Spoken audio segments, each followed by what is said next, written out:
Hi guys. So I want to talk about what's happening that's been trending, especially in Africa, and that's the xenophobia in Africa. So in South Africa. So before I continue, please watch these videos so that you understand what I'm talking about.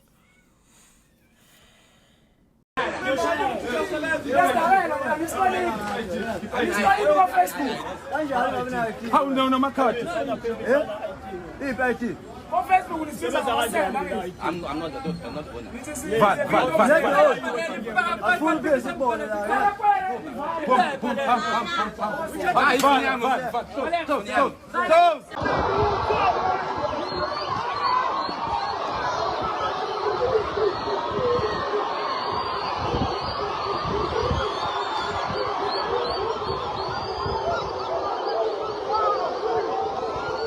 If you know yourself that you're not South African, please stand up. Please stand up. Please don't try and stand up right now. Stand up. Sister, are you South African? Are you South African? Because we are going to check everybody. Check them. Well, after you watch the videos, I understand you now know what I'm talking about and what's been happening in South Africa in the last few weeks, and maybe until right now still happening. So that thing that's happening in South Africa is what they call Operation Dundula. Operation Dudula, and which is xenophobia. So xenophobia in South Africa is actually hostilities and violence that are directed towards the foreign nationals that are living in South Africa, and are mostly fueled by, you know, the economic competition and also social whatever, like social tensions that happen between communities in South Africa. So I'm gonna take you guys through one by one, and I have a document that I came up with, and I'm gonna read it to you so that you understand the historical context of xenophobia in South Africa.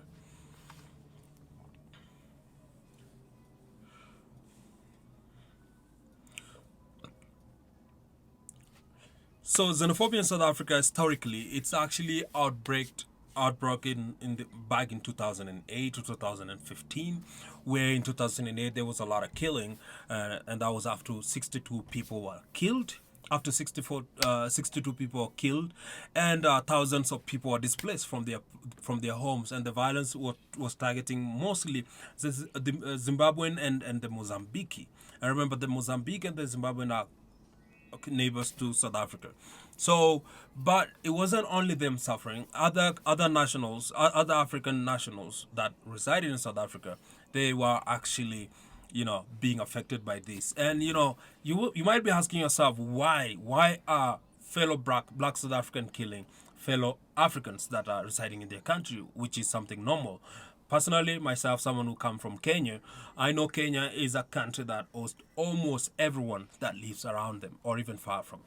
You might find Nigerians in Kenya who are way farther to west, and you know, South Sudanese, Ethiopian, Ugandan, Sudanese, Tanzania, Congo, Burundi, Rwandan, name it, they all live in Kenya, and this is something normal. You feel like, okay, Kenya is my home because I'm also African. So, but in South Africa it's different. South Africa after 1994, after the apartheid, when you know, when they gained the independence, so you know, social cohesion was something that was never addressed to the fullest.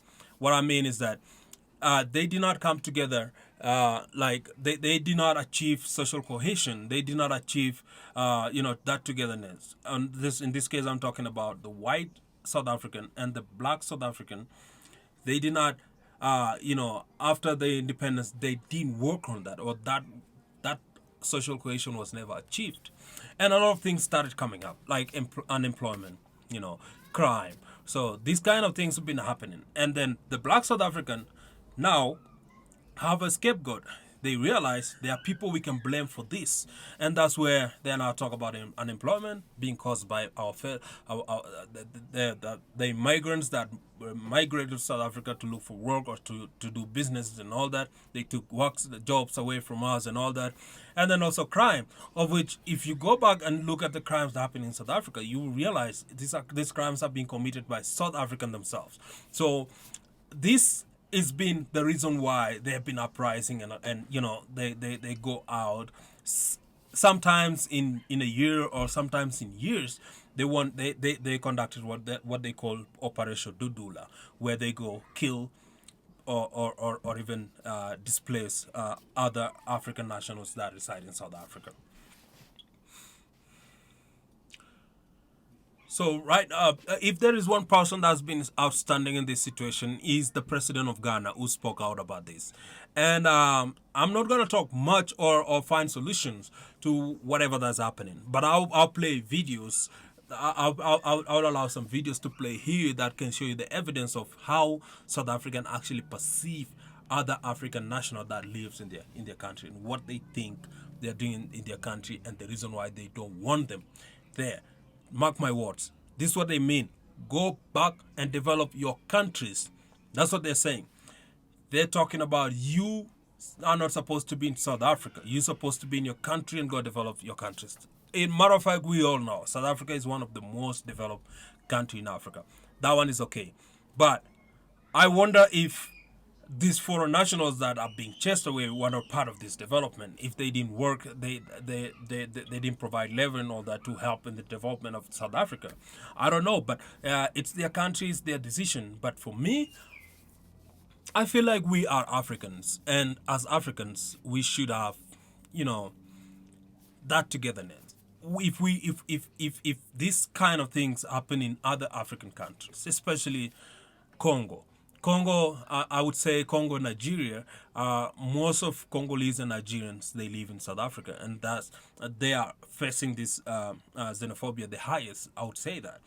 But if you look back, you realize these countries, especially Nigeria, played a bigger part during apartheid. They supported South Africa the most out of every other country. So I'll play a video of the president of, I'll first play a video of a lady from South Africa that's explaining the reason why they don't want people in their country, and they came up with the Operation Dudula. And then I'll play a video of a very, very disappointed president, one of the best presidents in Africa from Ghana, and what he thinks about what's happening. And it's not a good thing. I would say Africa need to come together and join hands and work together, allow each other to move around and enjoy. If I'm African, why can't I go to South Africa and enjoy South Africa and feel free and do my thing? I can work there if I want to work. If South African want to come to Kenya or South Sudan to come and do whatever they want to do, they should feel free. They should be free to do that. We should have that togetherness. But xenophobia that's actually happening right now is one of the worst things that I would love to see. Now we're making it very clear to you guys, Utitina, we don't want you here. We want you to fix your countries. Take it out. Let me see your passport. Let me see. Luna, Aye. Okay, tell me, who's the police officer that you are bribing to certify these things for you? Baba, let me tell you.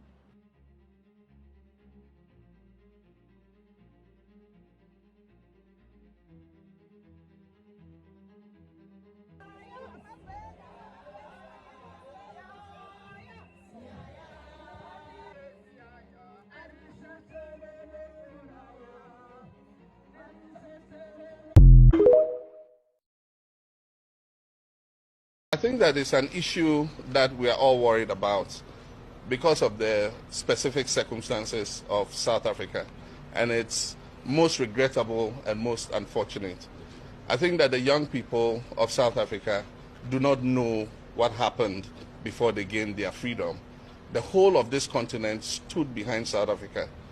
The whole of Africa stood behind South Africa to fight against apartheid. I remember all of us growing up as secondary school children, went on marches. We were part of the African Youth Command. We demonstrated, we boycotted classes and all that, all in the fight against apartheid. Indeed, for several of the countries where their citizens have been brutalized in South Africa, these are countries that were called frontline states that harbored the freedom fighters, of South Africa, and gave them safe haven, gave them passports, to be able to avoid the clutches of the apartheid regime. And even Nigeria, even though not a neighbor of South Africa, was considered a frontline state because of the economic contribution that Nigeria did to the ANC to be able to liberate South Africa from apartheid. And so it is regrettable that the same people who fought against apartheid, are being attacked in this way. The pictures we've seen are very horrible. As ECOWAS, we've issued a statement condemning what is happening.